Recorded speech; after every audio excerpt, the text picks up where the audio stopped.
Carmen Rios. I'm the Director of Women's Initiative here on campus. I'm also a contributing editor for Autostraddle, among a lot of other things I like to do on the side, and I identify as a lesbian. I don't really like to think of realizing I was gay as sort of a coming out, because I feel like I don't really know if I was ever in the closet. It was more like a very public epiphany I was having about my life. I definitely never thought about whether or not I was gay before I came to college. It sort of wasn't a question that was put on the table. People who say that they're gay and they've known they were gay since they were 5 or 6 or 12, but there are also people who say that they, didn't even really think about it until they were 30. Or for me, I was 20, and I know I felt kind of bad about coming out at 20 after having been so involved in gay activism, after having been so supportive of other friends I had who came out, sort of this idea that, how did it fall under the radar in my own life? How did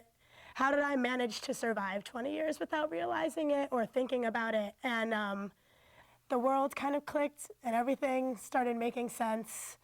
And things that I thought had made sense for a long time suddenly actually made sense. It was like seeing grass for the first time or realizing the sky was blue for the first time. It was like everything I had seen on my way to and from school every day just looked completely different, felt completely different, was completely different. The best thing people who are questioning should know is that that process, that word questioning, it doesn't look a certain way.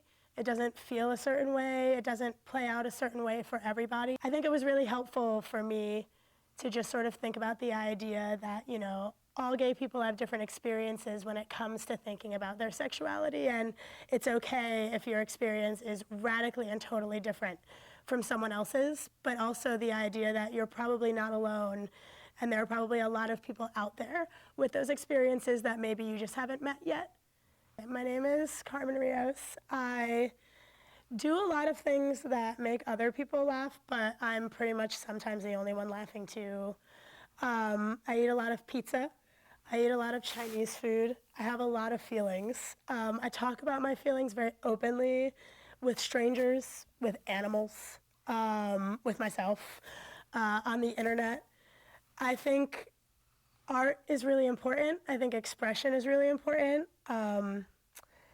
And I think a lot of times maybe doing things the way we've been told to do things for a really long time is actually the wrong thing to do.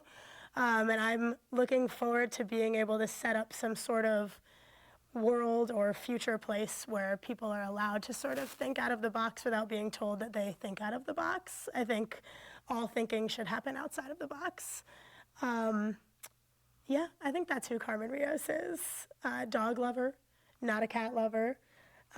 White chocolate, milk chocolate, and dark chocolate in that order. And a good mix between cardigans, jackets, and tank tops. Also leggings as pants. Don't be ashamed.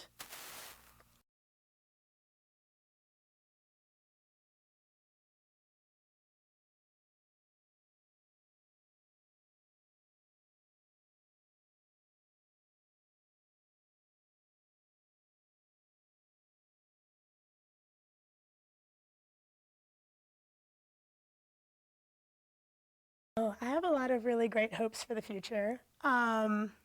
I guess my great hope for the future for gay people is that a lot of the progress we're sort of seeing online and in sort of online communities and the way gay people have been able to find people more easily now than they used to in the past is sort of a trend that continues. I sort of hope the gay population is about to double or triple, like a baby boom of gay people, or a massive coming out